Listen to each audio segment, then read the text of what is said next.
सर्व प्राणीमात्रांना जगण्यासाठी अन्न खावे लागते, परंतु अन्न आणि खाण्यासाठी जगणारा एकमेव प्राणी म्हणजे मानव आहे.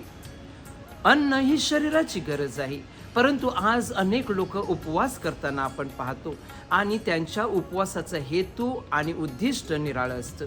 आपण ख्रिस्ती लोक ह्या उपवास काळामध्ये उपवास करतो आणि उपवास करणं म्हणजे फक्त अन्न आणि पेय वर्ज्य करणं एवढं नाही, तर हा आत्मपरीक्षणाचा काळ आहे, आत्मशुद्धीचा काळ आहे, देवाच्या सहवासाचा अनुभव घेण्याचा हा काळ आहे.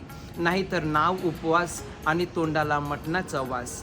उपवास म्हणजे फक्त कर्मकांड नव्हे, तर उपवासाद्वारे आपलं परिवर्तन व्हायला हवं आणि हे परिवर्तन देवाच्या सहवासाने आणि साक्षात्काराने होते. आणि म्हणून हा उपवास करत असताना आपल्यातील पापी वृत्ती, स्फोटक विचार, गटारी आणि घाण विचार ह्याचा नाश आणि पाडाव करण्याचा हा काळ आहे आणि त्यासाठी आपण उपवास करायला हवा.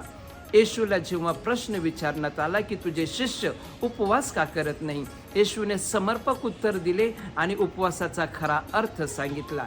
जोपर्यंत वऱ्हाड्याबरोबर वर आहे तोपर्यंत उपवास करण्याची गरज नाही, मात्र येशूच्या मृत्यूनंतर येशूचं क्रुसावरील बलिदान, त्याचा अर्थ मला कळालेला आहे का? पुन्हा एकदा धार्मिक, आध्यात्मिक आणि प्रार्थनामय जीवन जगण्यासाठी प्रभू मला बोलावत आहे. आमेन.